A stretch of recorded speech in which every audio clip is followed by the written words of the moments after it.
So, what does the title really mean? Necronomicon is coming. So, this video was inspired by a recent email from one of my viewers that I got, and given the fact that they probably will watch this one, thank you for the idea, and you know who you are. And good conversation over email, by the way. Anyway, just another shout out. Anybody that wants to talk about necro stuff or magic stuff, shoot me an email, priestofthenecro@gmail.com. It'll be in the description down below, I think. Little hard throat, whatnots, so I got some tea. Anyway, so let's talk about, in terms of the Necronomicon, in terms of the Simon Necronomicon, the Asaru tradition, and the workings in the Necronomicon in terms of the Mesopotamian magic, spirituality, and the priesthood that's involved. What attributes do you have to gain the title of priest? And when can you, in so many terms, call yourself that? Now, throughout the book, and I would like to think that this is not my opinion, but it is supported by the text, which I'm not going to quote. I'm probably going to paraphrase from it, but you guys can look it up. Once again, it's not in my basement, and my copy of Lamadou Dingir, the rough draft, is actually, I think it's at the top of the stairs, and I'm too lazy to go get it. So, in almost every line where it mentions the word priest in the Necro, it says, the priest can do this can be done by the priest, if the priest so desires, stuff like that. So context-wise, if you are doing any workings within the Necronomicon, then you can consider yourself a priest. Now, I always like analogies, so let's try to cook one up here. So think of it this way. At the age of 16, you can go get your license. Whether or not you can drive by yourself, whether or not you have a curfew, whether or not you have, any of those stupid restrictions now where you can only ride with a family member, and you can only do it between the hours of so-and-so, and you have to do it for so many months, which I was able to avoid because I got my license at 18 before any of that crap happened, which I think is kind of stupid. It's overbearing, and it's, a little bit of a big brother-y kind of thing, and just... How is somebody going to gain independence with that if they always have to be chaperoned? Like, if I had to drive around for several months with my grandmother in the car, or anybody else in the car, I'd probably feel a little claustrophobic and feel like I'm just being critiqued and watched, because driving is an independent thing, especially when you first start doing it. Anyway, I went off on a big tangent. So, where was I going with this? So, when you're 16 years old, you can get your license, or eventually get your license. You can call yourself a driver. And guess what? You've barely driven, but you can still consider yourself a driver, given that you have a driver's license.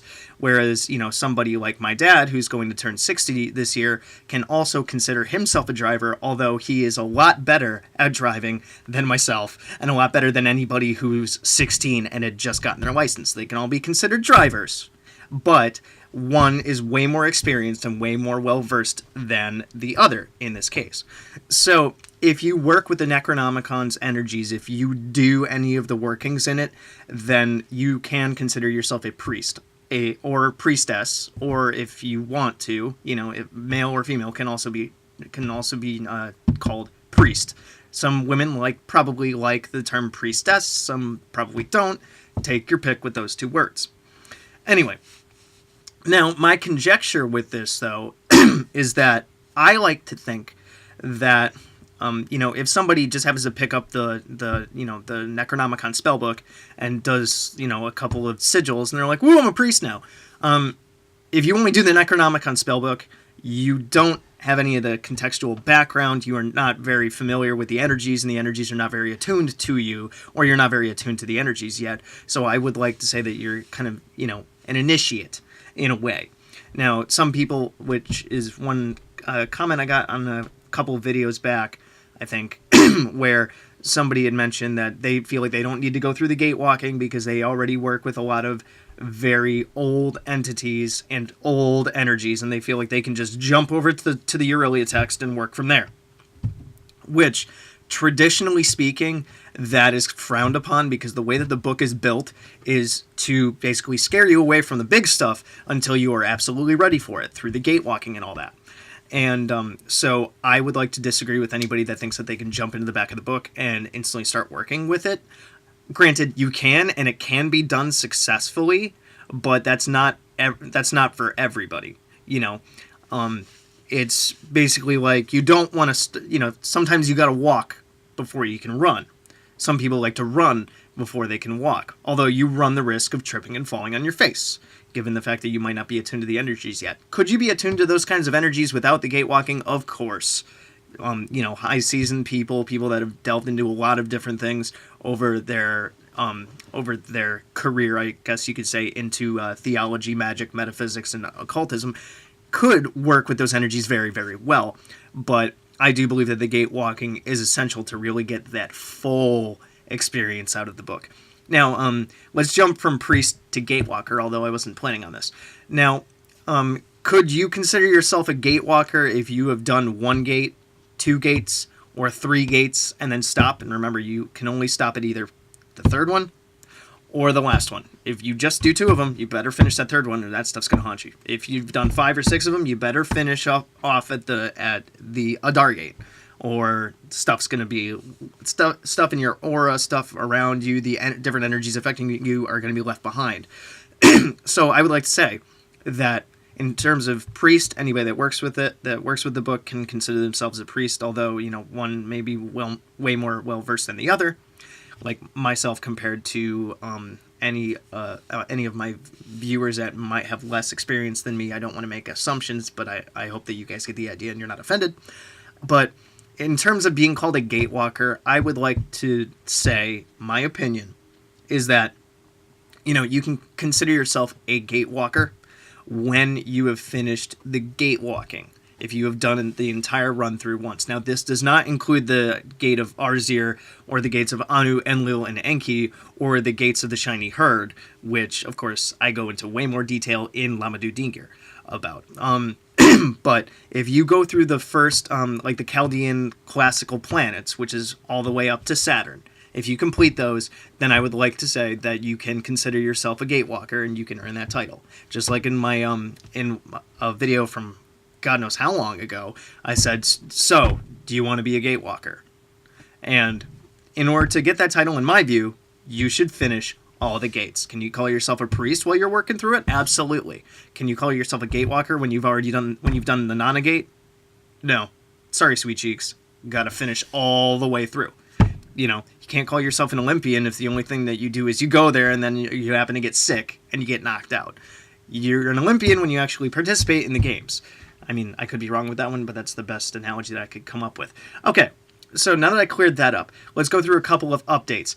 I did, and I'd like to just put it to bed, and I did put it to bed, all of my edits on Lamadu Dingir, and I am going to publish it as soon as possible. Now, I am still working on my 2 avenues of how to publish it. I sent a request to HarperCollins publishers because they own Avon Books, and Avon Books is what is publishing the Necronomicon at the moment. And I sent a request about fair use stuff like that to see just so I'm above the law on this stuff, or that I'm along with it on this stuff, so I don't get slapped. And so one of 2 good things could happen, or both opportunities could present themselves. One, they give the okay, I probably have to pay a fee or something, and poof, off it goes, and ta-da, it's there for you guys. Ba-na-na-na. Or option 2, they like it, and they want to pick it up, and then my book happens to go through them, which means edits and junk might take longer. But in the event that happens, I will probably give out to those that email me different sections of it that they request for. Like if somebody has difficulty with a certain gate or difficulty understanding a certain thing, I'm happy to send different sections of my book to those people so that they can continue their workings while they are waiting with bated breath for for what's up to this point my life's work so far. So that's a lot of updates on stuff. I'm trying to think if there's anything else. Maybe one of these days I'll write myself an itinerary just so I don't do this to you guys every time, but I kind of think you like the free-flowing stuff.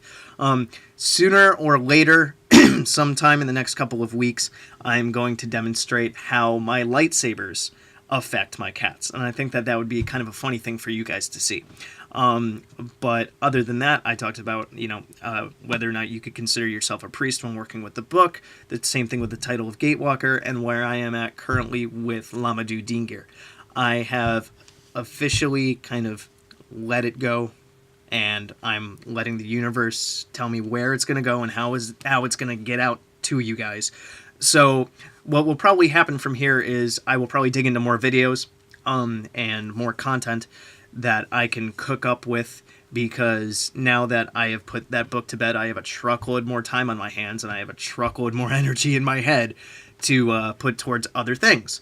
So let's look forward to that, and just give me some inspiration with what you guys would like to see when it comes to me delineating, describing, and helping you guys understand the Necronomicon or any other magic things, magical mechanics, demonology, demonolatry, evocation, protection magic, any of that stuff. Just let me know what you guys want to see more videos on, and let me know any other questions that you might have, because if you guys send me an email with a question that's good enough for a vid, I definitely make it and I put it up here, just like the reason why I made this video along with the updates. So I hope that you guys like what I had to say. Let me know if you disagree down below. Send me emails if you guys have any questions, comments, complaints, concerns, issues. Check out all my other videos for magical mechanics and works with the Necronomicon, and good hunting.